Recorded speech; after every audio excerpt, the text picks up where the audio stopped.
Pikmin 4 sees Captain Olimar crash landing on a distant planet and losing all 30 of his ship pieces. In 30 days' time, his life support system will fail, after which he'll succumb to the poisonous oxygen of this planet's atmosphere. His only salvation is this dog he found and the Pikmin, goofy carrot guys who selflessly help reclaim Olimar's ship pieces so he might make it home in one piece. Oh, except, he didn't. Olimar was unable to repair his ship and is still stuck here. Bro's Dandori was lacking. Pikmin 4 actually sees the Rescue Corps embark on a thrilling investigation of Pinna 404 to locate Captain Olimar and bring him home. Well, except the Rescue Corps also crash landed on Pinna 404 and now they also need to be rescued. Okay, Pikmin 4 actually sees the rookie Rescue Corps officer venturing to Pinna 404 to save the Rescue Corps' officers as well as Captain Olimar. Along the way, the rookie discovers and uses the Pikmin detailed in Captain Olimar's voyage log to save the lives of his fellow officers. However, not wanting to share the credit for saving the day with the Carrot Gang, our rookie decides to use as few Pikmin as possible. But how many is that? How many Pikmin does it take to beat Pikmin 4? Like with the previous games, the rules here are simple. At the end of every day spent on Pinna 404, we're shown how many Pikmin we have and how many Pikmin have perished. Our goal is to keep that combined number as low as possible. With that out of the way, let's bring Olimar home.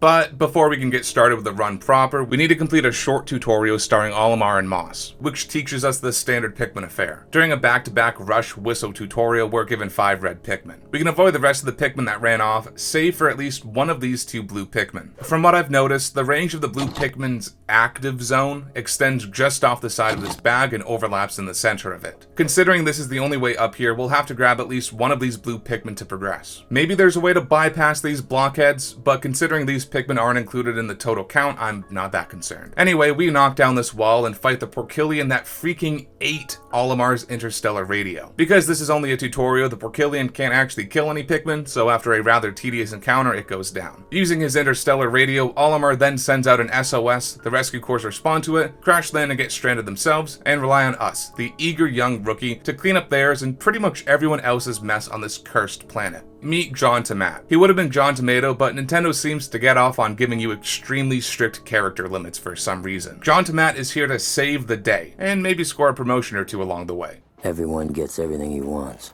I wanted a mission, and for my sins, they gave me one. After a surprisingly smooth landing on Pinna 404, John Tomat walks 10 feet and immediately encounters the true star of this run, Space Pup Oakshi, the first of 7 Rescue Corps members. With Oakshi in tow, John Tomat walks 10 more feet and encounters Colin, the communications officer of the Rescue Corps. Oakshi unpots this plant, Colin talks her ear off, and gives us a Rescue Corps tablet, which I guess John Tomat forgot to bring with him. Colin keeps blabbering on, we find the scave, kill some Bulborb larvae, and save Captain Shepard. With the captain in tow, we leave the Burrow of Beginnings and finally make it to the SS Shepard. After 30 million cutscenes, we learn that, unfortunately, the ship is completely drained of energy and cannot be started. But, according to Olimar's voyage log, shiny objects on this planet contain sparklium, which can be used as a power source. We encounter this red petaled orb that occasionally twitches and decide it must be a treasure. Oakshi digs it up and begins to carry it to the SS Beagle, only for it to come to life and sprout a single red Pikmin. From here, our objective is to salvage the 3 nearby treasures: the Stone of Advancement, Noble Bident, and Path Creator. The Noble Bident is simple enough. We have Oakshi dig it up and carry it. The Path Creator is also pretty easy. Just throw 5 Pikmin on this ledge. To get the 5 Pikmin, collect 2 pellet posies, as each one sprouts 2 red Pikmin. Last, to get the Stone of Advancement, we have Oakshi bash his head into this wall. But because Oakshi has a carry capacity of 3, we only need 7. To get 7 Pikmin, we collect 1 more pellet posy. Just like that, our first day comes to a close. We collected 3 treasures, obtained 300 sparklium, and sprouted a measly 7 Pikmin. On day 2, our goal is to explore the Sun-Speckled Terrace, looking for treasures, Rescue Corps officers, and Olimar alike. 4 Pikmin carry this pile of raw material, while the other 3 plus Oakshi kill this dwarf Bulborb and demolish the dirt wall it was protecting. Raw material is crucial in this run, as the items they allow us to construct make fighting tough enemies and bosses almost feel fair, considering the few Pikmin we'll be working with. Consequently, I will be squirreling away as much raw material as possible. With the wall destroyed and the raw material collected, we venture on, discovering the first real cave in the game, the Last Frost Cave. On account of it being the first real cave, it's pretty straightforward. Neither the female nor male sheer grubs pose any substantial threat. The game's lock-on feature lets you mindlessly throw Pikmin, knowing they'll hit their mark. This paper bag needs 10 Pikmin to be pushed, which we can do with our 7 Pikmin plus Ochi. Also in the cave is a snowy blowhog and our first introduction to both wild Pikmin and ice Pikmin. Yeah, Pikmin kinda just vibe underground. They got like Pikmin society or something going on down here. You'll find them hanging out, living in pots, chilling as sprouts, or engaged in an endless war against an enemy they know they can't possibly beat. Kinda like Vietnam. When wild Pikmin are fighting an enemy, they won't join our ranks until the enemy is killed, and because the enemy can't die unless we kill it, we can safely ignore both the wild Pikmin and the enemy they're fighting, for the most part anyway. Inside these pots are 5 more wild ice Pikmin. Once the pots break, they kinda just stand there looking pissed that we destroyed their home. We need one of these ice Pikmin to help us out. Protecting the castaway in this cave are hydro jellies, which can only break after being frozen, and ice Pikmin are currently the only tool at our disposal which can freeze stuff. While our lone ice Pikmin breaks these hydro jellies, we have the rest of our Pikmin collect the Director of Destiny, the refreshing goo, the pile of raw material, and, by carefully tossing our Pikmin as such, this Flarlick. Flarlick increases the maximum number of Pikmin you can have with you by 10. Something that is totally useless in a challenge like this, but which we collect anyway because it makes our completion percent bigger. Once the hydro jelly bursts, we rescue this castaway, who turns out to be Russ, the material engineer of the rescue corps. From there, we exit the cave, fully investigating it and having gained a single ice Pikmin. Back on the surface, we kill this fiery blowhog and clear out the rugged scaffold, which allows us to move the SS Beagle and Onion to a more central location. We continue clockwise, laying waste to every creature we come across. However, while fighting the second Bulborb, Ochi freaking dies and has to go back to the SS Beagle. I don't know how to say this in a non-psychotic way, but Ochi dying doesn't actually matter because he can just be resuscitated indefinitely at the SS Beagle. John Tomat's deaths are equally inconsequential, but I found he died a lot less than Ochi. Anyway, we unpot this plant, demolish this dirt wall, revive Ochi, push this bag, excavate the Crackling Cauldron, and enter it. Now, Crackling Cauldron poses quite a conundrum in this challenge. Pikmin 4 lets you delete Pikmin. That's not a euphemism for killing them either. You can straight up delete them from existence. By throwing Pikmin into subterranean candy pop buds, then leaving the cave without plucking them, those Pikmin are erased from the game's memory. They leave your ranks while not being counted as deaths. So, technically you can have your final results screen say 0 Pikmin, but I don't like that. Using that mechanic, or perhaps oversight, I could sprout 10 million Pikmin, delete them all before beating the game, and say I completed Pikmin 4 with 0 Pikmin, but that wouldn't be true. In a rather roundabout way, what I'm saying is I kept my 8 Pikmin throughout the entirety of the game. Deleting them and denying their existence is too weird and dystopian for me. Pikmin 4, more like Pikmin 1984, am I right, fellas? Also, without Pikmin, I would probably have to rely on using the Pebble picture in co-op mode to defeat a lot of enemies, which feels brain dead and disingenuous to the spirit of this challenge. And I suppose that's my conclusion to all this. I think deleting Pikmin and relying entirely on Ochi and the Pebble picture is disingenuous to the spirit of these Pick minimum challenges. If you disagree with me, that's alright. We're discussing the ethics and overall purpose of a self-imposed challenge in a video game. There's no hard and fast rules here, but I digress. While the Crackling Cauldron is typically the player's introduction to yellow Pikmin, showing off their immunity to electricity and higher throw arc, we're honestly just not interested in them. There are only wild yellow Pikmin too, not even golden candy pop buds, which can turn our red Pikmin yellow. But even without yellow Pikmin, we can still make some progress. The fiery blowhogs are easy to take care of as they literally cannot kill red Pikmin. Shearwigs are a little more difficult than sheer grubs, but the lock-on mechanic makes short work of them as well. We collect the deceptive snack, illumination goo, and pile of raw material, but are totally locked out of the second sublevel by the electric gate, which we currently cannot destroy without yellow Pikmin, so we have to leave. Unlike Pikmin 2 though, leaving a cave halfway through your exploration doesn't discard your discoveries, so we're able to keep the 133 sparklium we collected. After leaving the Crackling Cauldron, we spend the rest of the day collecting above ground treasures and raw material. Using Ochi's Rush, we can collect the Temporal Mechanism, Lesser Mock Bottom, and Aspiration Ritual Ball. We then collect these 2 piles of raw material and the raw material dropped by jars, dirt walls, and dirt mounds. Once night falls, we head back to the rescue command. We collected 559 sparklium, 1 castaway, and an 8th Pikmin today.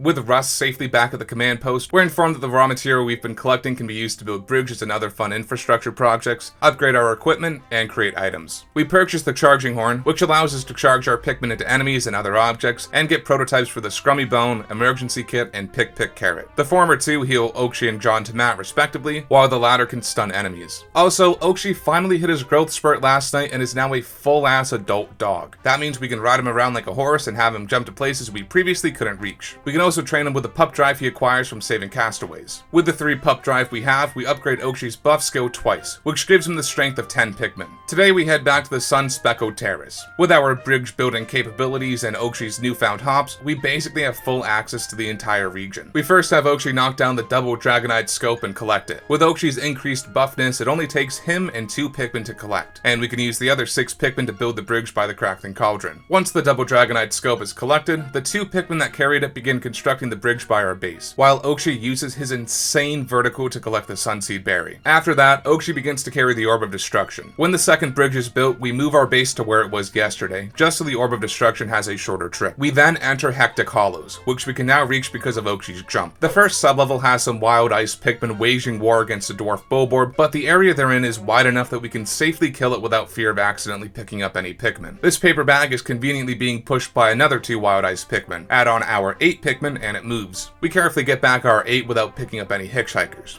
although it did take me a couple tries. The Mama Doll head is unobtainable to us at the moment, as we don't have the ability to carry treasures over water or enough ice Pikmin to freeze it. The empty vase is all ours though. The second sublevel is even easier. There are some wild ice Pikmin in this vase, but if you simply don't destroy their home, they have no desire to tag along. The tusked Blowhog isn't too tricky to kill either. Have Okshi rush, then whistle your Pikmin back right before it shakes them off. We bonk the castaway off this enormous ledge, rescue them, and learn to schnoz the treasure appraiser. Yeah, it turns out dozens of people came to this planet after hearing Olimar's SOS, and every single one crash landed. Jontamat is the only one who had a smooth landing on this planet. Anyway, we can't get the aspiration ritual pole as we don't have enough Pikmin to pull it out of the cobwebs. Hanging treasures are basically the one situation where Okshi cannot help us. We leave Hectic Hollows, completing a cool 50% of it. On the surface, we make a beeline to the other cave we can reach through Okshi's jump, the Industrial Maze. The first level is unremarkable, if not a little tedious with our few Pikmin. The wild Pikmin here are only sprouts and can easily be avoided. The personal injury plank, which typically needs 10 yellow Pikmin to collect, can be knocked down with Okshi's rush, and the top right memory fragment is simple to collect. This pile of raw material is the part that's tedious, as you have to micromanage the Pikmin as they carry 20 pieces, which is a minimum of 3 trips for our 8 Pikmin. But with both those treasures collected, we've now acquired 1500 Sparklium, which means tomorrow we get to go somewhere new. On the second sublevel, we collect the Stately Rubber Cutie and Detective's Truth Seeker, the latter of which is thanks to Okshi's massive muscles. The electric gate stops us from getting the unlimited locomotive in the castaway, but oh well, what the hell, I'm sure they'll be fine. And just like that, we skedaddle, completing 75% of the industrial maze. Next, we construct the big bridge by the Crackling Cauldron. With that built, we can sneak through this break in the wall, bypassing an electric gate we can't destroy. From there, we go to the meandering slope and kill the Bulborb so we can use the base. We climb the iconic meandering slope, kill the Bulborb at its summit, and construct the bridge it was guarding. While the bridge is being built, we have Okshi collect the 2 perforated rafts and move this paper bag. On the other side of the bridge, we run into this strange leaf guy and his dog, who have kidnapped a castaway. They turn the castaway all leafy, then challenge us to a Dandori battle, agreeing to give us the leafified castaway if we can beat them. Our Pikmin don't follow us into the battle, and we're given like fake Pikmin. Like they're kind of like nothing. Like they're not even supposed to be in the area. Like they don't matter at all. Yeah, the Dandori battles are kind of tricky in a challenge run like this. The battles exist in this vacuum of sorts, and the Pikmin are like not even real, so they don't get counted towards our actual Pikmin total. Regardless, because I'd feel icky doing anything else, I ended up not growing any additional Pikmin during the Dandori battles. You're always given some at the start, which is kind of a bummer, but I think it's the best remedy for this situation. It ended up making the Dandori battles a lot more difficult, but probably not for the reason you'd think. See, the points you score in the battles are determined by the weight of the objects you collect, but objects such as pellet posies and enemy corpses also sprout additional Pikmin on top of awarding you points. Consequently, we are only allowed to collect fruits and gold nuggets, as anything else will increase our Pikmin population and therefore are prohibited. This first one isn't too hard on account of it being the tutorial for Dandori battles. You can pretty easily win it by having Okshi carry back the heavier fruits, like the Zest Bombs, Portable Sunsets, and Insect Condos, while the Pikmin carry back Sunseed Berries and the pile of gold nuggets hidden behind this dirt wall. That alone should be enough to secure victory, although I only ended up winning by 20. With the remainder of the day, we carry the leafy guy back to the SS Beagle, but they cannot be identified due to the numerous leaves on their head, and kinda just mindlessly collect raw material. Eventually the day ends and we head back to the rescue command post. We successfully expanded our radar search range, rescued 2 castaways, and collected 1168 Sparklium today.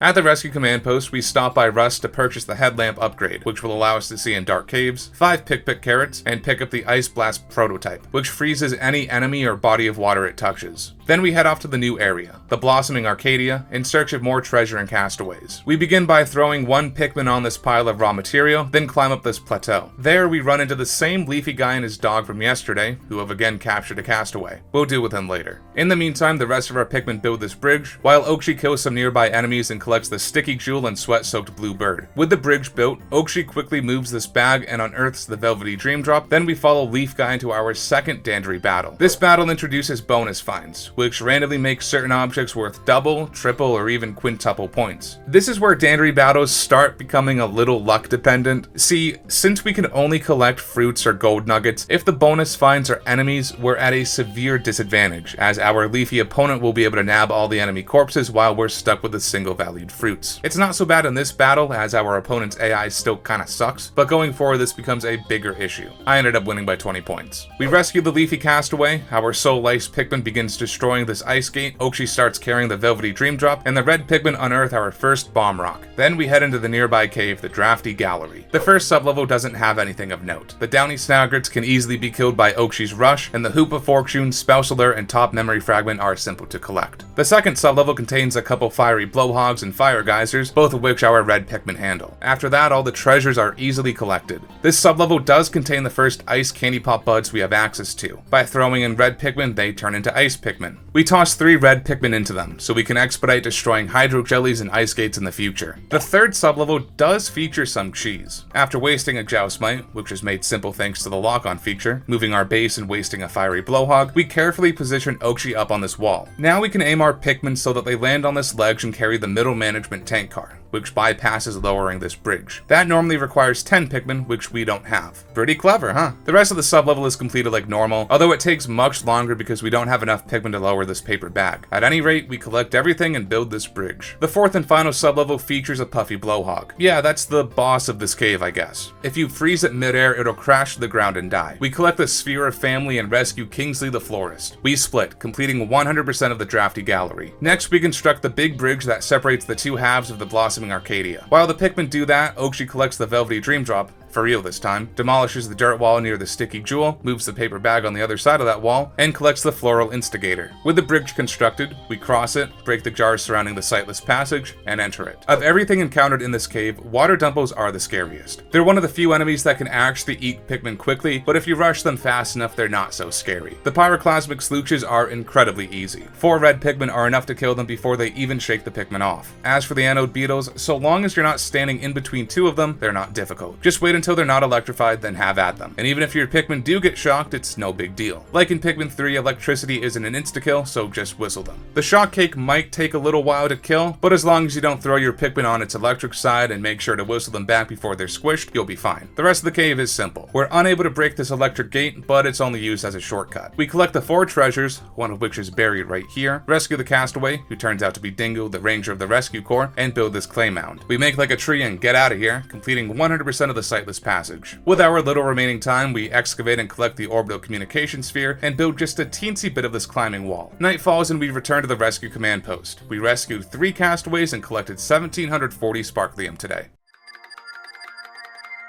Before heading back to the blossoming Arcadia, we pick up Russ's prototype bomb rock, then purchase 5 more of them. Because bomb rocks work like conventional items, we can hold as many as we want, which will make a lot of tougher fights much more manageable. We also train Oakshi's super buff skill by 1 level, giving him the strength of 20 Pikmin. Anyway, our goal for today is to collect the remaining 233 Sparklium we need to expand the range of the SS Shepherd's radar. We begin by finishing construction of the climbing wall we started yesterday. There's a creeping chrysanthemum between the wall and the SS Beagle, but it never killed any of my Pikmin, so I'm gonna say we can just live and let live. Once it's constructed, we climb it and encounter another leaf guy. Oh, this one's pink. We chase after it and begin our first Dandori challenge, Dandori Daycare. Like with the Dandori battles, Dandori challenges are kinda tricky in this run. They also exist in a vacuum and make us use some fake Pikmin. Like, they do not matter at all. Our goal is to collect all the treasures and enemy corpses in the stage before the time runs out. So I decided that, like with the Dandori battles, I would limit myself to only using the Pikmin that we start with, and not pick up any wild Pikmin that litter the stage. Dandori Daycare is easy enough. It's the first one after all. The trick here is to flower your Pikmin as soon as possible, and charge Oakshi into the Tusked Blowhog to ensure you don't accidentally pick up the wild Pikmin fighting it when it dies. Also, make sure you ride Oakshi as he rushes through these jars, otherwise the wild Pikmin inside will be forced to join you. But just like that, we get a platinum medal. Kinda sick.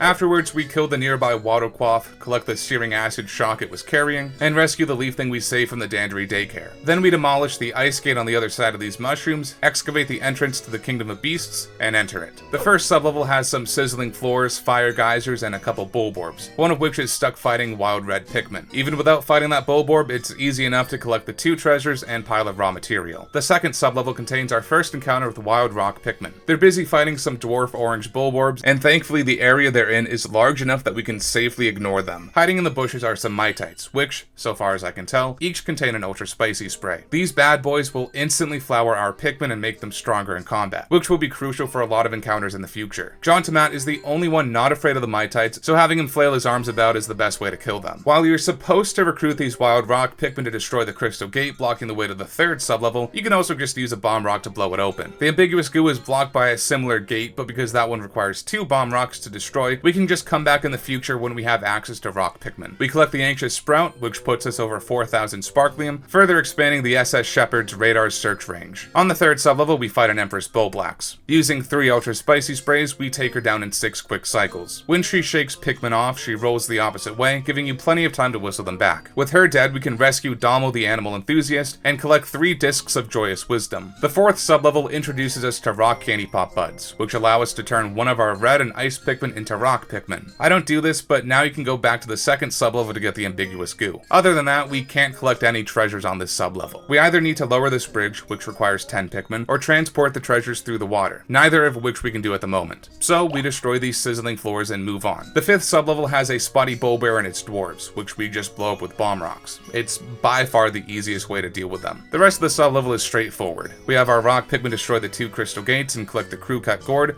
cookie of prosperity, and 3 chance totems. The sixth and final sublevel has us fight 2 Emperor Bulblaxes. These guys can also be a little tricky, but by using ultra spicy sprays and pick carrots, we're able to kill them in 3 cycles each. With them dead, we rescue Francois of the Rescue Task Force and collect the ancient statue head. We say TTFN and leave the Kingdom of Beasts, completing 75% of it. Next, our Pikmin collect some raw material while John Tomat storms the Sunwashed Plateau and feeds this creeping chrysanthemum a bomb rock. That's not food, dickhead! With it dead, we move our base here. We kill the nearby swooping Snitchbug, our ice Pikmin destroy the ice gate, and the rest of our Pikmin construct this bridge. When it's built, we unpot this plant, use 3 bomb rocks to blow up the reinforced wall, and kill the nearby enemies. This water quaff is hoarding 3 Cupid's grenades, which we collect. Behind the reinforced wall is our second Dandori challenge, Hotshot Canyon. I suppose it's worth mentioning that the order you encounter Dandori battles, Dandori challenges, and castaways is always the same. So no matter which Dandori challenge cave you enter, Hotshot Canyon will always be the second one you face. Hotshot Canyon isn't too bad. We start with 10 red Pikmin, which is plenty. We immediately flower the Pikmin, then lower the iron fences and unpot the plant. From there, we have Oakshi carry back the heavy objects while the Pikmin carry gold nuggets and skitter leaves. Annoyingly, we're literally unable to get platinum this time around, as without yellow Pikmin we cannot destroy the electric gate guarding the condensed sunshine. But whatever, we got a gold medal, that's still pretty good. With the end of the day quickly arriving, we're just barely able to rescue our friend the blue leafling. We head back to the rescue command post. We expanded the SS Shepherd's radar's search range, rescued 4 castaways, and collected 865 Sparklium today.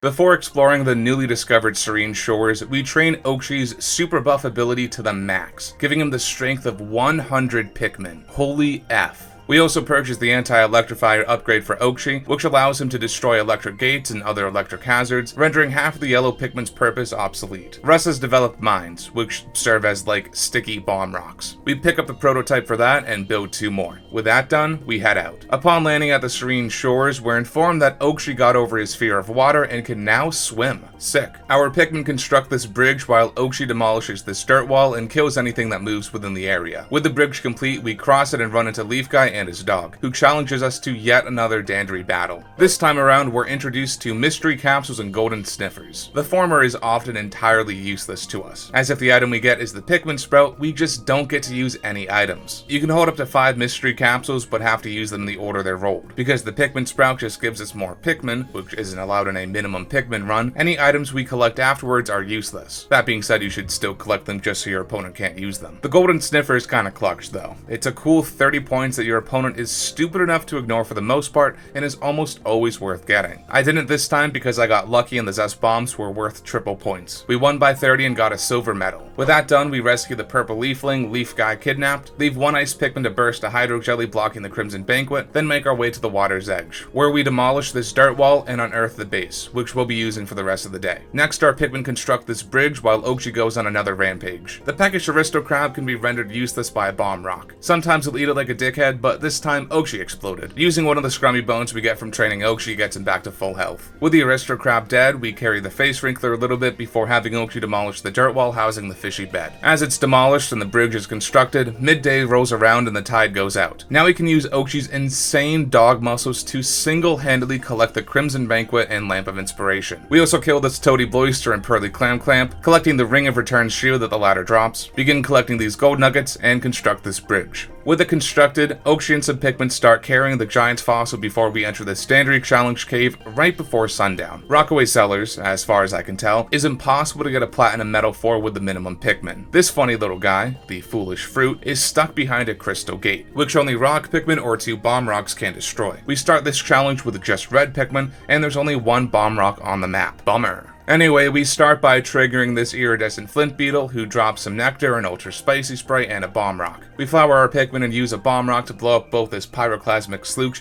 and the wild red Pikmin attacking it. While the Pikmin do undeniably die, they're like nothing. Like they do not matter at all. And they're not with us, so their deaths don't matter. From there, we just kill all the enemies we can and make sure Oakshi carries back the heavy stuff while our Pikmin collect the gold nuggets and other light objects. We only managed to score a silver medal, but a win's still a win, you know. Unfortunately, the green leafling is underwater, and so we cannot rescue them. They'll just have to brave a night on the surface. No shot they get eaten. We also missed collecting the giant's fossil by mere inches. Regardless, we head back to the rescue command post. We rescued 1 leafling and collected 735 sparklium today.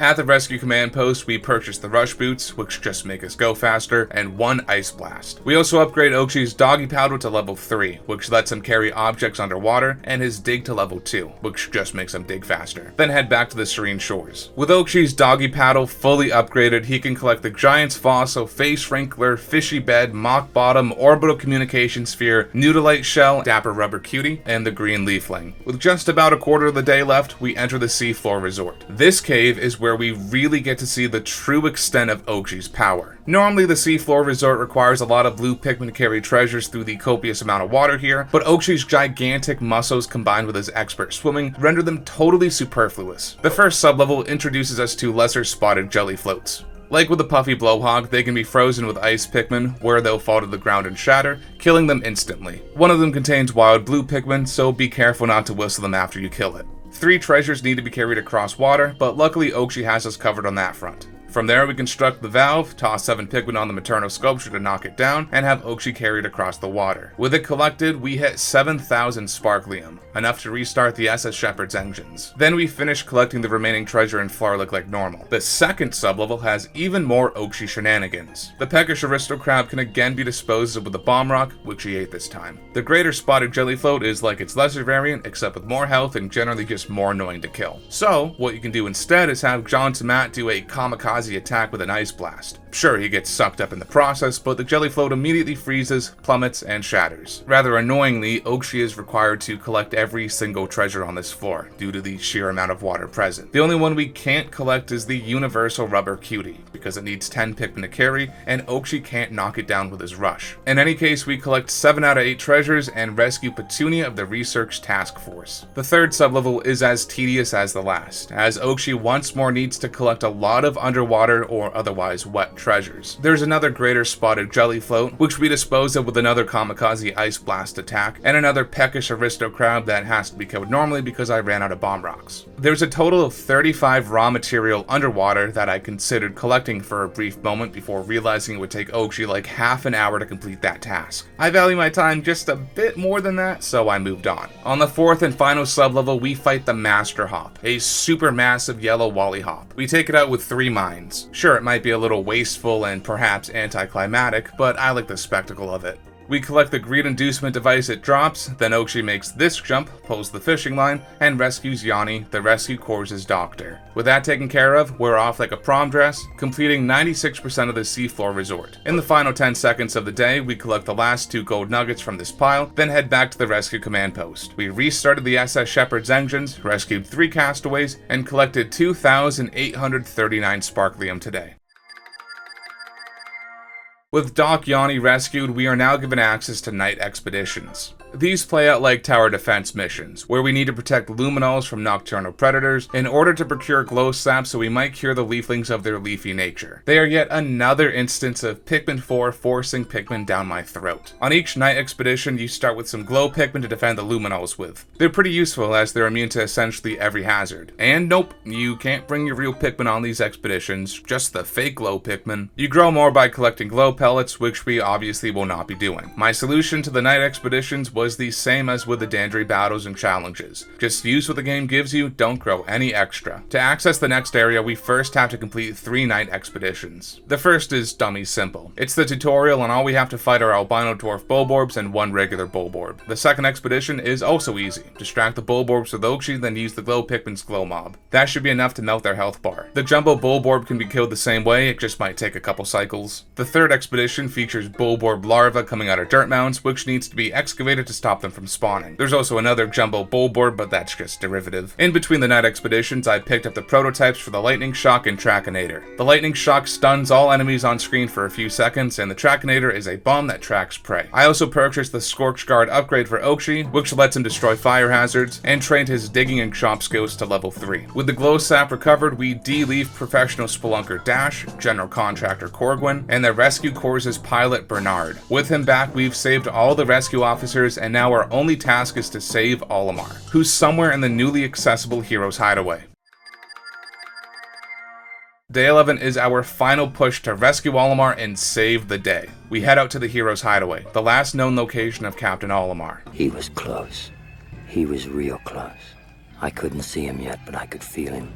After landing, we kill a few sheer fleas and collect the Wisdom Emblem and Relentless Spear. Sheer fleas are kind of annoying to kill, but the lock-on feature helps tremendously in dealing with them. Ochi and Shantamat then take a massive leap of faith and fall 100 feet. Here we encounter Moss, the leafling previously known as Olimar's dog. Moss is just a nuisance. She'll steal our Pikmin and leave them in front of Olimar's bunker, and generally just get in the way. But because Ochi and Shantamat currently have no Pikmin with them, Moss pays them no heed. Ochi kills a whole slew of sheer fleas, then the 2 bearded Amprats guarding the foot of the stairs. With them dead, we move our base there. Then we ride this elevator up, have Ochi start carrying the Unbreakable Promise, and ride this rail so we can collect the Power Emblem and unravel this climbing rope. With the Power Emblem collected, we grab our Pikmin and Ochi, ride the elevator again, kill a couple miniature snoot whackers, and have our Pikmin excavate this tunnel while Ochi kills even more sheer fleas at the feasting center. When they're taken care of, we move our base there. Afterwards, Ochi moves this box and paper bag, then we take our Pikmin through this tunnel and onto the kitchen island. We solve this little fan puzzle, have Ochi knock the windmill's mechanical harp off the bar stool, then enter our 4th Dandori Challenge,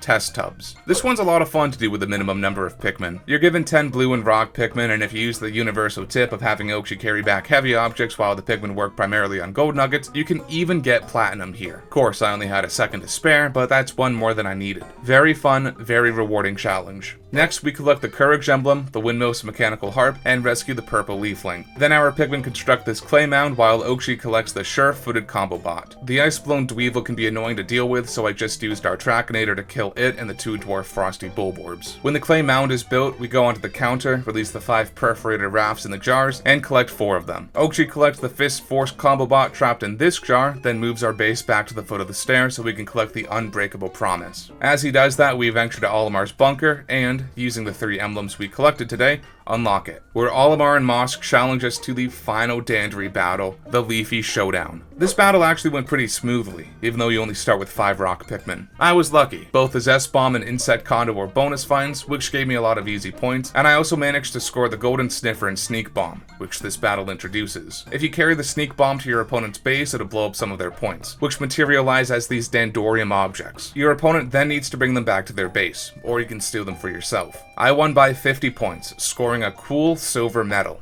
With Olimar defeated for good this time, we carry him back to the SS Beagle, rescuing him with 0 seconds left on the clock. We head back to the rescue command post. We rescued 2 castaways and collected 620 Sparklium today. Of course, that's not the end of our journey. Olimar is still a Leafling, so we'll have to do one more night expedition to cure him for good. Before heading to the Blossoming Arcadia for a night expedition, we purchased the Scorch Guard upgrade for John Tomat and upgrade Okshi's command skill to level 2, which lets us use the Go Here command on both Okshi and John Tomat. That will help us increase our Dandori to levels previously unseen. While this night expedition is kinda unremarkable, I did realize that, on account of Glow Pikmin being immune to most everything, we can use them and Okshi's electric immunity to destroy this electric gate. But just like that, we acquire a glob of Glow Sap and have Olimar cured. With John Tomat's 2 missions complete, rescuing the rescue cores and rescuing Olimar, we get to go home as heroes. By checking out our rescue results, we see that we saved the day with a mere 8 Pikmin. Insane. But that's not all, folks. Okshi came down with the plant virus and cannot leave Pinna 404. We also learned that Olimar did manage to escape the planet once, but Moss snuck aboard the SS Dolphin and exhibited the same symptoms, so he turned around and crash landed again. Christ, what an asshole. So we need to save Okshi the space dog from his leafy tail syndrome. And honestly, I'm 100% with them. Okshi did most of the heavy lifting in rescuing Olimar. He deserves to be cured. Fortunately, we have a lead to go off of. Also crash landed on PNF 404 is a veterinarian by the name of Nell, who might be able to cure Okshi. It was a real choice mission, and when it was over, I'd never want another. To find Nell, we first need to collect 11,000 Sparklium to further expand the SS Shepherd's radar range. To do this, we go back to the hero's hideaway, as there is a lot more we can do here. We construct this climbing wall and collect the Spinning Memories plank, Shooting Star Shield, and Peacemaker combo bot. Along the way, Okshi kills these tusked blowhogs, knocks down the Think Tank combo bot, then moves both that and the Searing Acid Shock away from the nearby enemies. He also drains the water from the sink and begins to carry both love nuggets. Once the climbing wall is constructed, Okshi enters the Plunder Palace for us. The first sublevel isn't too bad. The bread bugs encountered are mostly harmless, and Okshi is strong enough to take out enemies like the bearded Amprat with no problem. Yeah, I'm sure you're starting to pick up on this, but even through the quote-unquote post-game of curing Okshi is still usually enough to carry the team, and he'll only carry the team more and more as we keep training his skills. While it might take us some time to do so, we are more than capable of grabbing all the treasures this sublevel has. The second sublevel has a couple Scutter Trucks, which are a non-issue even with only 2 rock Pikmin. Okshi's Rush can almost kill them, at which point blindly throwing Pikmin is enough to finish the job. And while you think 12 Pikmin are needed to grab the Nexus combo bot, Okshi can just jump to it.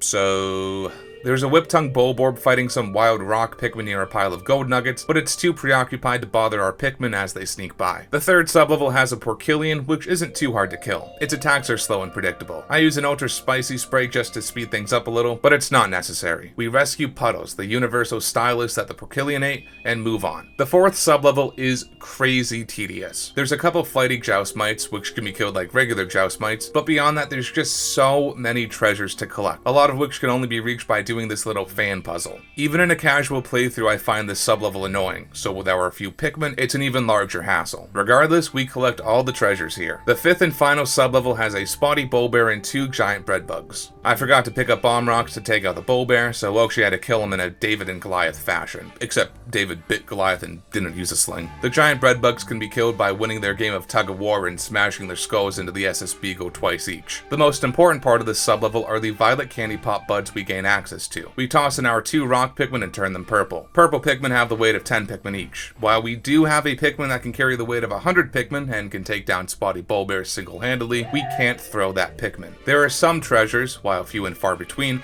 that hang in the air and require 10-15 Pikmin to knock down. Those treasures are currently the only obstacles that Okshi cannot circumvent on his own. The reason we get rid of our rock Pikmin is simply because crystal walls can be demolished with bomb rocks. The obstacle they can remove can also be removed for the low low cost of 8 raw material. We collect all the treasures on this sublevel and rescue the blue leafling. We get the hell out of Dodge, completing 100% of the Plunder Palace. With the remainder of the day, we start carrying back assorted above ground treasures. Only the Searing Acid Shock makes it back and the day ends. We head back to the rescue command post. We rescued 2 castaways and collected 2,097 sparklium today. Yes, we are 77 short of expanding the SS Shepherd's radar's range, which could have been acquired if I focused on 1 treasure instead of 4, but I'm not that worried about it.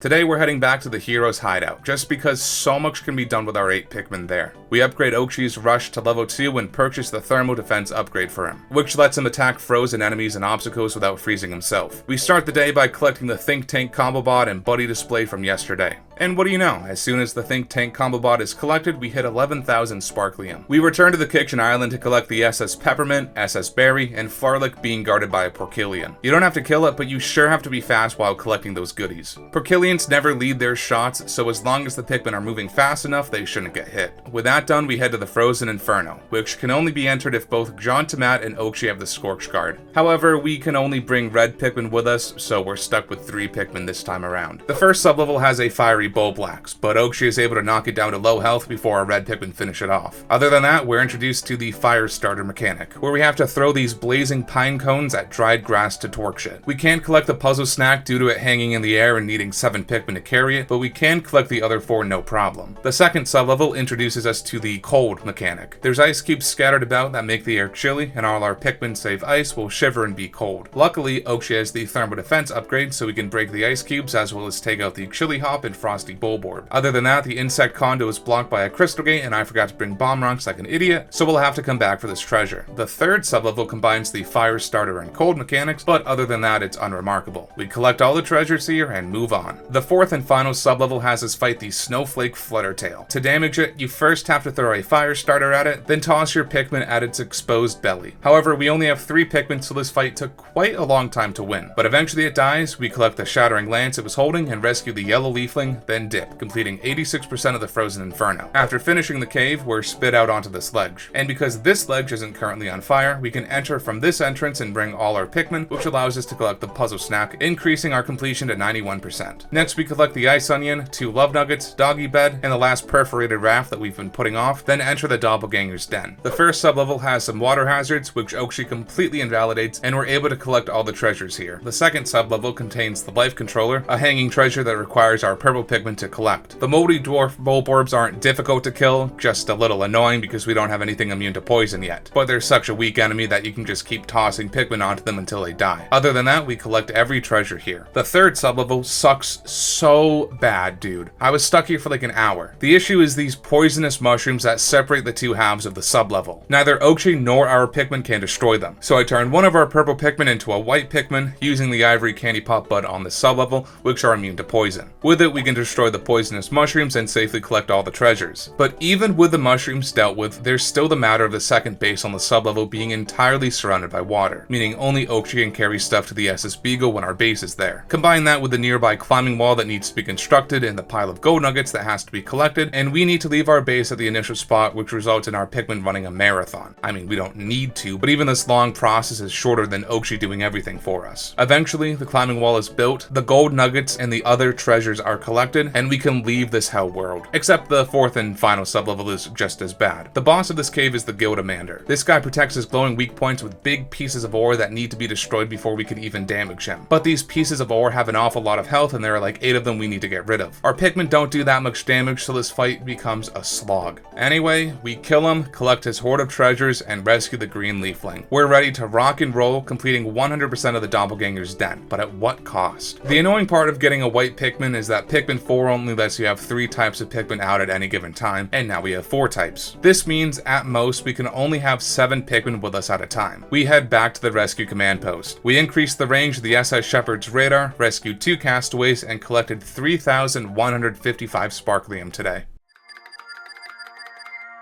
With 11,000 sparkling, we are now able to head off to the Giant's Hearth. But before we leave, we purchase the Sniff Saver upgrade for Oakshi, which gives him immunity to poison hazards, 5 bomb rocks, and 5 pick carrots. Right out the gate, we run into Louie and Moss, who are in the process of kidnapping some poor castaway. And while we do want to save them, we have other things to do first. Oakshi drains this little pool and collects the birdie bed, while John Tomat undertakes another daring kamikaze DoorDash mission, delivering bomb rocks directly to these spotty bull bears' mouths. Much like peckish aristo crabs and greater spotted jelly floats, bull bears are also dickheads who confuse bomb rocks with yummy snacks. With them dead, we can easily take out the dwarf bull bears and Arachnode, the latter of which is much easier than in Pikmin 3. Then our Pikmin begin constructing this clay mound and bridge, both of which take an extraordinarily long time with only 7 Pikmin. With the clay mound built, we kill a second Arachnode, then kill the fiery bullblacks at the abandoned throne with 2 bomb rocks to quickly take it out. Perhaps that was a waste, but who cares. We collect the stately rubber cutie, anxious sprout, and slapstick crescent, and begin constructing this clay mound while John Tomat and Oakshi pursue Louie and Moss. We encounter them at the far end of the Giant's Hearth, where we're challenged to a Dandori battle. The hot sandy duel went pretty well actually. I managed to beat it on my first try, using a new strategy I came up with. While the red Pikmin collect gold nuggets, I have Oakshi carry fruits close to the base without actually collecting them. By doing this, I can collect the fruit when they become bonus finds, which kind of eliminates the problem we have of enemies being worth double or triple points. In this battle alone, the Insect Condo and Portable Sunset were bonus finds, both of which I'd moved close to my base. I also collected the Golden Sniffer and managed to carry the Sneak Bomb to Louie's base. In the end, I won 175 to 112, scoring a gold medal. We blow up this crystal gate with our 2 remaining bomb rocks, drain this water, collect the Universal Rubber Cutie and Face Wrinkler, and rescue York the Copite, who is traveling with Nell and likely knows her whereabouts. The day ends and we head back to the rescue command post. We rescued 1 castaway and collected 565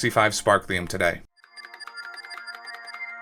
York tells us he doesn't know where Nell is, but his partner, Don Bergman, might. So our goal is to scour Giant's Hearth and rescue Don. We quickly train Oakshi's Rush skill to level 3, then head back to the Giant's Hearth. We begin by constructing the clay mound we started yesterday, killing the spotty bull bear and its dwarfs near the abandoned throne, then enter the ultimate testing range, which sits atop the clay mound we built. I was kinda small-brained in my attempt to clear out this cave, I'll be honest. On the first sub-level, we don't have enough raw material to build this clay mound or enough purple Pikmin to lower this bridge, so we can only collect a third of the treasures here. The second sublevel is meant to be a winged Pikmin showcase, so the treasures here require 7 and 10 winged Pikmin respectively. We can make it through the sublevel just fine, but can't collect either treasure. While I could use the pink candy pop buds, I'd rather keep the team composition I have at the moment. The third and fourth sublevels go pretty smoothly though, and we can collect all the treasures and castaways on both. On the 5th and final sublevel, we fight the Man-at Lakes, and honestly, compared to its appearance in Pikmin 2, it's a much easier fight. Because Oakshi can carry all your Pikmin, you can just mindlessly throw Pikmin at it until it shakes them off, collect your Pikmin with Oakshi, run perpendicular to his bullets, and rinse and repeat until he's dead. We collect the Winged Freedom Sculpture, rescue Don Bergman, and ride off, having completed 66% of the ultimate testing range. Above ground, 6 of our Pikmin plus Oakshi build this clay bridge, while we have 1 red Pikmin use a fire starter to light some braziers and burn a bunch of grass. We also move this paper bag. Once the bridge is constructed, we relocate our base to the central flame right as the day ends. We head back to the rescue command post. We rescued 2 castaways and collected 690 sparklium today. That night, Don Bergman informs us he saw Nell being carried deeper into the forest, and with the help of York and 13,000 sparklium, we gain access to the Primordial Thicket, the last area in the game. Before heading off to the Primordial Thicket, we buy 5 bomb rocks and 8 scrummy bones. After landing in the Primordial Thicket, we see Louie and Moss with Nell in tow, kidnapping yet another person. Let's go save her, I guess. While progressing to where Louie and Moss are hiding, we take care of as much sticky mold and as many enemies as we can. Because neither respawn, doing the brunt of it now will allow future expeditions to this area to go much smoother. To use the Maple Bridge base, we need to deal with an egg full of Mitites. If we killed them, their corpses would be close to our base, and our dumb, silly Pikmin would inevitably carry them back and sprout more Pikmin, which would frustrate me to no end. So instead, I just broke their egg and let them squirm before returning underground. We collect 2 fascinating items, then continue our path of destruction and devastation, constructing this clay mound in the meanwhile, before catching up to Louie and Moss, who challenge us to one final Dandori battle for all the marbles. Honestly, the final battle goes pretty well. It's the ultimate test of all we've learned. Have Oakshi do everything while the Pikmin collect gold nuggets. I do get pretty lucky with the bonus finds, I'll admit. The insect condo was worth doubled out the gate, then Sunseed Berries were worth triple points for the rest of the match. But mainly it was my skills and heart of a champion that allowed me to pull through in the end. I won by 30 and got a silver medal. With Louis humiliated and gone for good, probably, Moss runs halfway across the world just to see Olimar again, and we rescue Nell. Once she's safe and sound, we move our base back to the Sylvan Gate and have our Pikmin collect raw material for the rest of the day as Oakshi destroys as much sticky mold as possible. Eventually the day ends and we head back to the rescue command post. We rescued 1 castaway and collected 20 Sparklium today. When Nell awakes, she tells us that to cure Oakshi we'll need to combine the glow sap with some doggy DNA, but not Moss's because she's already leafified and we need a non-leafy dog for it to work. Luckily, resident psychopath Louis has already made doggy contact in the Primordial Thicket, so we'll head back there and beat the shit out of him again. Before heading out, we train Oakshi's big chomp skill to level 1 and purchase 5 bomb rocks. Oh yeah, we're also not going to the Primordial Thicket today. We're heading to the Hero's Hideaway to make some last minute preparations. First, we run to the 5th level of the Plunder Palace to turn our white Pikmin into a purple Pikmin. Because we had 4 types of Pikmin and could only have 3 out at a time, we would enter the final cave in the game with only 7 of our 8 Pikmin. The final cave is pretty dang hard and I would like to bring all 8, so that's why we came back to the Hero's Hideaway today. Next, we used 2 bomb rocks to breach the crystal gate on the 2nd sublevel of the Frozen Inferno to collect the insect condo. From there, we move our base to the foot of the stair. We knock down this wall, then fight the horned cannon beetle. It'll suck in air through its blowhole, then shoot out a boulder. By throwing a Pikmin in the blowhole, it'll backfire and expose its soft back. It takes 4 cycles to kill, then drops the divine balloon. We ride this floating platform and collect the pile of gold nuggets, the priceless bird, and the number jumper. With all that done, we have 100% completed the Hero's Hideaway with only 8 Pikmin. For the rest of the day, we collect raw material and ultra spicy berries, 10 of which can be turned into an ultra spicy spray. As always, the day ends and we head back to the rescue command post. We collected a cool 811 Sparklium today. Okay, today we're going to the Primordial Thicket, I promise. In preparation for our final expedition, we purchase 5 bomb rocks, 5 ice blasts, and 1 scrummy bone, then head out. Our Pikmin collect some raw material as Oakshi runs towards the final cave, the Cavern for a King. With 3 red, 3 ice, and 2 purple Pikmin, we enter it, barely prepared for the ordeal that awaits us. The first sublevel is already the toughest one we'll have to get through. Like, straight up this one was so mind-numbingly difficult. This whole cave is one big boss rush, and the first boss we encounter is the Talk Stool. On the surface it looks like a puff stool reskin that can poison Pikmin instead of confusing them. But oh no, no. This guy can also infinitely revive the moldy dwarf bulborbs and moldy slooches that reside on the sublevel. So we're constantly in a deadlock of trying to kill the small fries and the mushrooms that also keep respawning, all while damaging the Talk Stool. At first I went in with no white Pikmin, but had 0 success with that. I eventually turned my red and ice Pikmin white, which did work. But literally the only way I managed to kill this guy was by carrying back the corpses of the 2 moldy slooches so the Talk Stool would stop reviving them. He dies and drops his sticky jewel, which we collect, then move on. The second sublevel has bulborbs. Use your Pikmin on the dwarf and regular bulborb, then have Oakshi take care of the big one. The third sublevel has 3 burrowing snagrets. They're also on the list of dickheads who mistake bomb rocks for food, so feel free to use 9 bomb rocks to kill all of them. I didn't, because there's one boss coming up that'll require a lot of bomb rocks, but it's certainly a viable strategy. The 4th sublevel has an Arctic cannon beetle. It goes down no problem. Although this bridge requires 20 Pikmin to lower, so I hope you brought 2 purple Pikmin with you. The 5th sublevel has 3 Emperor Bulblaxes. These dickheads also eat bomb rocks, and we use 1 on each of them, as well as 1 Pick carrot each, then use ultra spicy sprays to finish the job. The 6th sublevel is a rest floor and has a couple ice candy pop buds. We turn 2 white Pikmin into ice Pikmin so we can break these hydro jellies. The 7th sublevel has a Titan Blowhog and Blizzarding Blowhog, both of which Oakshi can kill no problem. The 8th sublevel has a crusted Rumpup. After it charges, just throw 2 purple Pikmin on its back to knock it down, then attack its bulbous weak point. Done and done. The 9th sublevel has a Man at Legs, this time in water. Thankfully, Oakshi functions as a boat and we can kill this one easily. The 10th sublevel has a Smoky Prog, the super boss of Pikmin 1. Here it's a joke. Throw a Pikmin on it while it spits its Gloom attack, which is a one-hit kill for any Pikmin that touches it, then whistle them back after they're thrown off to avoid its roar. The Smoky Prog will never shake Pikmin off while its Gloom attack is still active,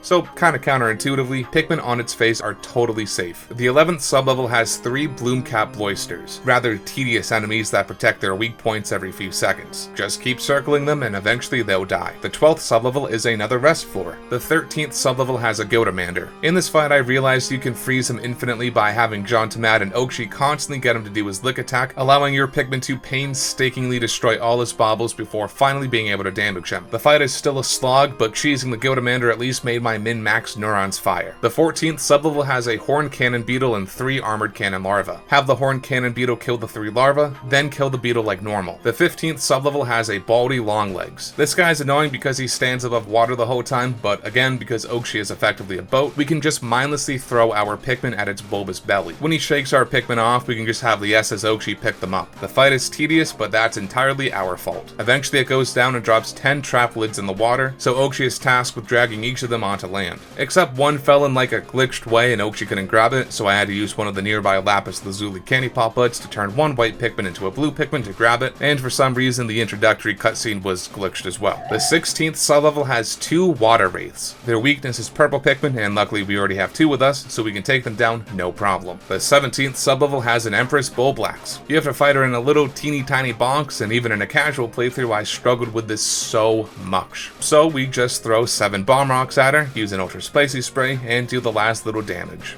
Done and done. The 18th sublevel has a Sovereign Bullblax, which is just a really big Emperor Bullblax that can jump. We use the rest of our Pick carrots, a few ultra spicy sprays, and kill it just like its Emperor brethren. The 19th sublevel is yet another rest floor, although this one has a whole slew of candy pop buds. We use them to turn our party into 4 red, 1 yellow, 1 ice, and 2 purple Pikmin. On the 20th and final sublevel, we finally corner Louie, who, at his wit's end, decides to just try and kill us this time, using the super big dog he's best friends with, the Ancient Sirehound, final boss of Pikmin 4. Everybody wanted me to do it. Him most of all. I felt like he was up there, waiting for me to take the pain away. The Ancient Sirehound is a true marathon of a fight, with 5 distinct phases, each with their own health wheel. In its first phase, it does big ground pounds that knock stalactites down, then charges at us. By having it charge into the stalactites, it gets stunned, and we can toss 2 purple Pikmin on its tail to roll it over and attack its belly. However, because we only have 8 Pikmin still,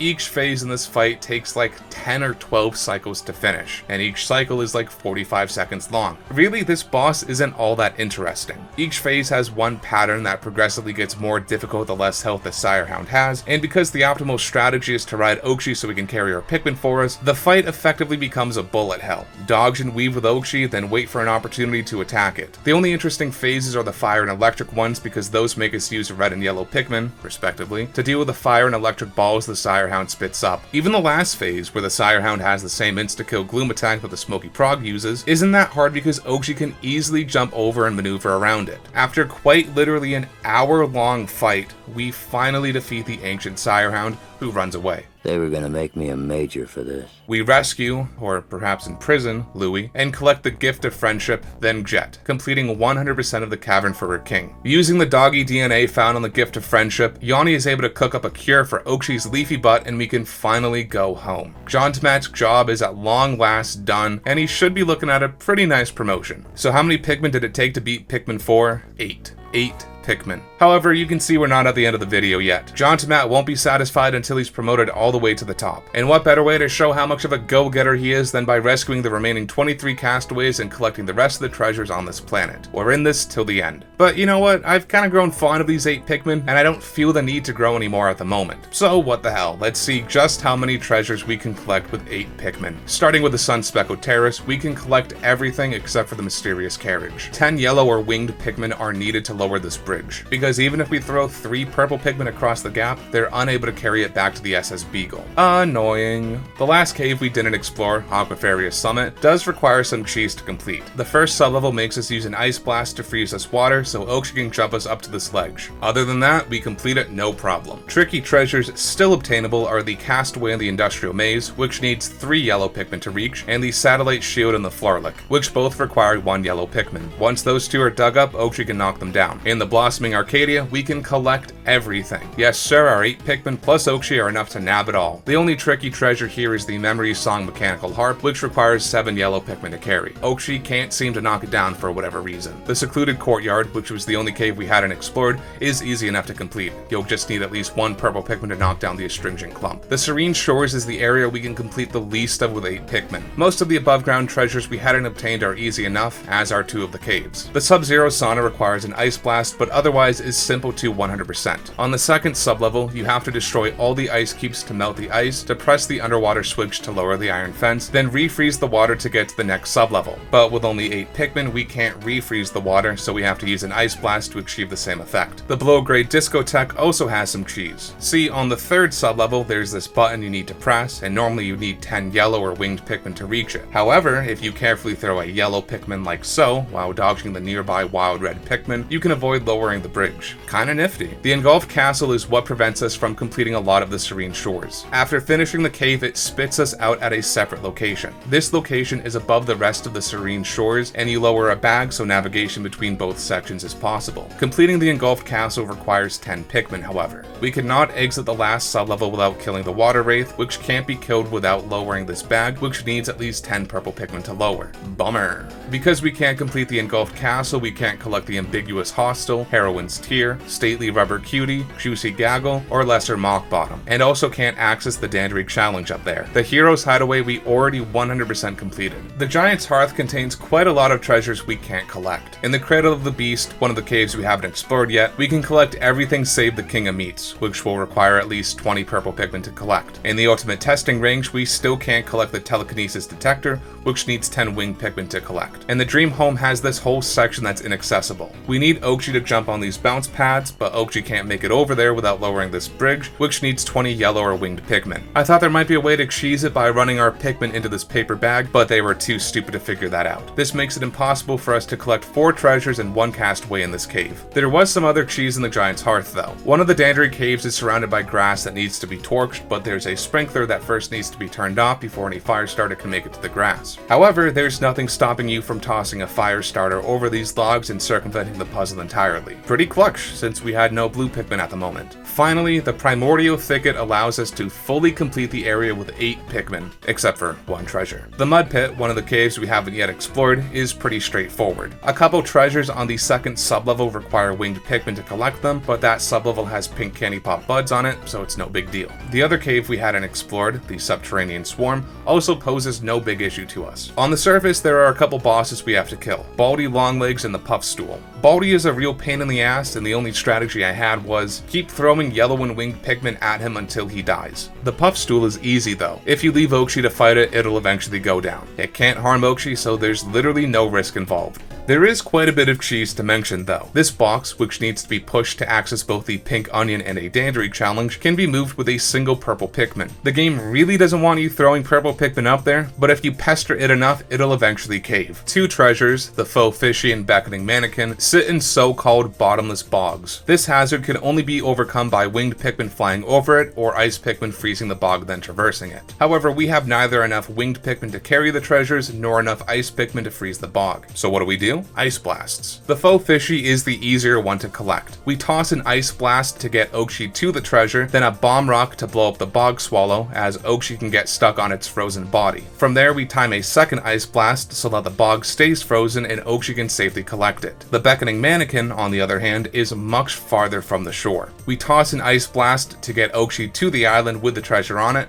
then carefully time 3 more so we can get back safe and sound. Perhaps if I brought my Pikmin with me, their added strength could let me use 2 ice blasts instead, but oh well. The only treasure we cannot collect is the golden vaulting table. That bad boy takes 1,000 Pikmin to carry, or 100 purple Pikmin. Oakshi can't even lower that to 90 because, so far as I can tell, you can't finagle Oakshi on this ledge. So with all that said and done, how much of Pikmin 4 can you complete with just 8 Pikmin? Well, of the 389 treasures in the game, we can collect 375 of them, and of the 50 rescues, we can save 47 of them. Kinda insane. Naturally, along the way I completed the rest of the Dandori challenges and night expeditions. So here's some rapid fire strategies for each one. Ice Cross Course is literally impossible to get a platinum medal for with just the Pikmin you start with. 1 treasure is inside this frozen body of water, and the only way to collect it is to whistle the wild ice Pikmin freezing the water, which we obviously cannot do. Other than that, it's a pretty simple challenge and we score a gold medal for our efforts. Hefty Hallways is a lot of fun to do with a minimum Pikmin. There's nothing we can't collect, and by pushing our Dandori to the limit, we can get a gold medal. Aerial Insanity generator starts us with all the Pikmin on the map, so it literally plays out like normal. Easy platinum medal. Strategic Freezeway was the most annoying Dandori challenge to complete. It doesn't have the hardest Dandori to overcome or anything, but the whole area is so cramped and there are so many groups of wild Pikmin that I kept accidentally picking up. So many of my failures came from a stray Pikmin joining me. Hated this one. I got a silver medal, but you can easily get a gold medal. I mean, look at how close this Daughter of the Earth was to being collected. What a world. Planting pools is the only Dandori challenge that can't be completed with the minimum number of Pikmin. We start with 5 blue Pikmin and that simply is not enough to get 160 points. Right by the start is a bridge that requires 10 yellow Pikmin to lower, which we obviously can do nothing with. A lot of points come from gold nuggets, and even with our blue Pikmin almost exclusively collecting them while Oakshi carries heavy objects, it isn't enough. 6 wasn't enough either. We needed 7 Pikmin to complete this challenge. I don't even think it's a Dandori issue either. I just don't see how you can get 160 points with only 5 Pikmin. This really pissed me off, so after completing the challenge with 7 Pikmin, I did Louie's stupid side quest so I could get the extra hand upgrade, which lets John Tomat carry stuff. With that upgrade, I was able to beat the challenge with only 6 Pikmin, but beating it with 5 still feels like a pipe dream. Toggle training also starts you with all the Pikmin on the map, so it plays like normal. Easy platinum medal. Cliffhanger's hold was a little tricky, but I think that's because my planning was screwy. After killing all the enemies on the lower level, you should immediately start working on the ledge, but I floundered around the bottom before handling the top. I ended up with a bronze medal, but realistically a silver and maybe even gold medal should be obtainable. Probably not platinum though. Oasis of Order, being the final Dandori challenge, was also the hardest to complete with the minimum Pikmin. The usual strategy of Oakshi carrying the heavy chunk while the Pikmin carry light objects and gold nuggets still applies, but the timing is much stricter. From the beginning I could tell it was possible with just the 5 you start with, and that it was a matter of playing perfectly. In the end, I only just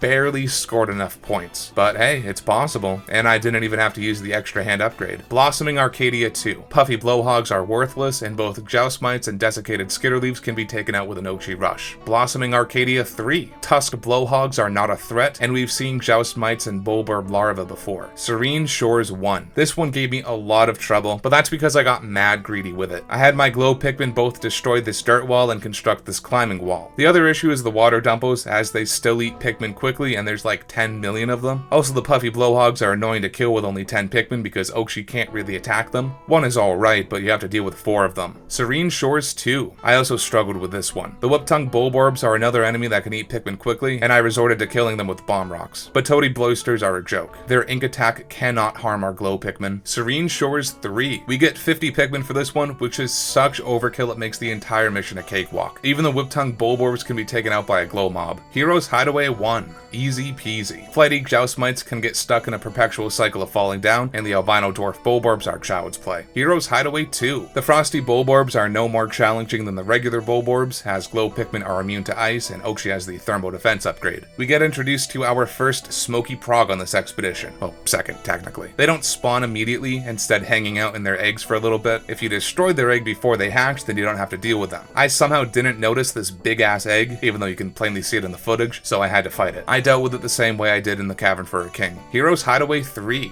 There are 2 smoky progs this time. I guess that's the result of making the former super boss into a joke. You need 2 of them to make them intimidating. There's also 2 jumbo Bulborbs that can be problematic, but I sent Oakshi to distract them, which worked well enough. I didn't take care of one of the eggs, so John Tomat had to distract the smoky prog. Eventually day broke and these 3 stooges just kinda gave up on destroying the Luminol. Giant's Hearth 1. We've got to deal with spotty Bulbears, fiery Bulblaxes, and Emperor Bulblaxes. Just dodge and weave, baby. If you get the Bulbears and fiery Bulblaxes to lunge, you can deplete most of their health in the time it takes for them to get back up. Or you can rely on bomb rocks. Once you get into a rhythm, these schmucks fall like dominoes. Giant's Hearth 2. This expedition sucks. We gotta kill this baldy longlegs before the chrome dome dickhead stomps all over our Luminol. The only consistent way to get glow Pikmin onto its belly that I found was the glow mob. And even then, half the time they would just latch onto its leg instead. And because we're only working with 10 Pikmin, it takes 11 billion cycles to kill them. The only other enemies to worry about are some pyroclasmic slooches and desiccated skitterleaves, but if we just have Oakshi patrol the Luminol, he can take care of them no problem. Primordial Thicket 1. There's 2 smoky progs, but once you destroy their eggs, the only real threat is a couple spotty Bulbears. Refreshingly simple. Primordial Thicket 2. Here we go, the last night expedition. And what a doozy this one is. 3 Emperor Bulblaxes, 2 smoky Smoky Progs, and a Baldy Longlegs, all with only 10 Pikmin. After breaking both Smoky Prog eggs, I had John Tomat take the Pikmin over to the Baldy Longlegs, where I unabashedly used 3 lightning shocks and an ultra spicy spray to totally decimate it. Overkill? Yeah, maybe. After that, it's a matter of cleaning up the Emperor Bulblaxes, which a Bomb Rock plus Oakshi Rush can kill in one cycle. Just like that, we are done with all 16 night expeditions. After that, I sprouted the additional Pikmin needed for the remaining 14 treasures and 3 castaways. Nothing really worth mentioning there. But finally, our last task is to collect the golden vaulting table. While it requires 100 purple Pikmin to collect,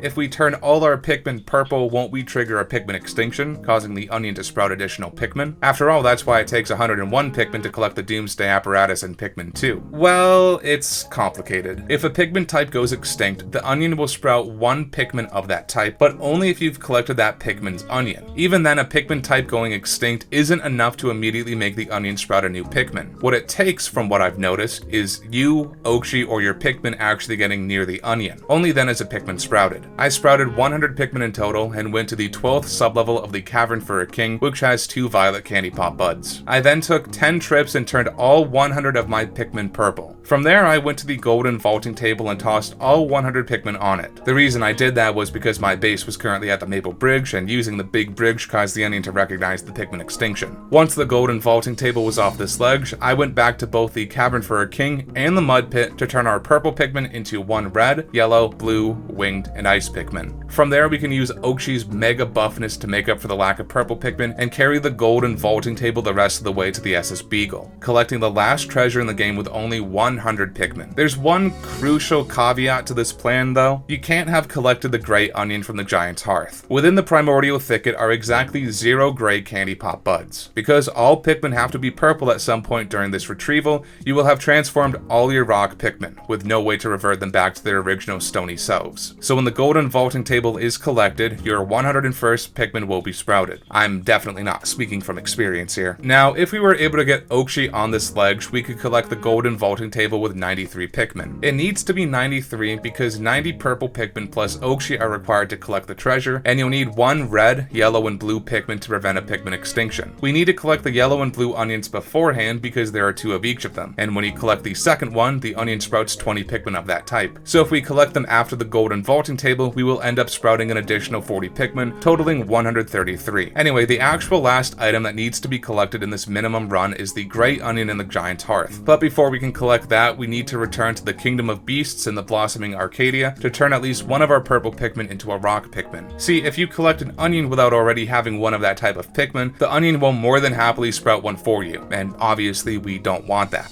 With that, we have rescued everyone and collected every treasure on this planet. With nothing more for us here, we tell Bernard to take us home. For real this time. This run was a tremendous amount of fun to do. I am in love with Pikmin 4. It is so much better than I could have possibly imagined, and I think the minimum Pikmin run for this game is the best in the series. Oakshi truly breaks the game wide open, and finding the absurd lengths that I could go to avoid sprouting more Pikmin made me giddy. Some bits were frustrating, naturally, like the Toxstool and Ancient Sirehound, but my overall enjoyment of this challenge far exceeded the few hours of misery those bosses imposed. And in the event that we can find a way to get Oakshi on the ledge with the golden vaulting table, you can expect this run to be updated. I kept a backup save right before I sprouted the 100 purple Pikmin for this very reason. Of course, Olimar has his own story to tell, but I think we can save that for another time. Anyway, thank you for sticking around to the end. Take care.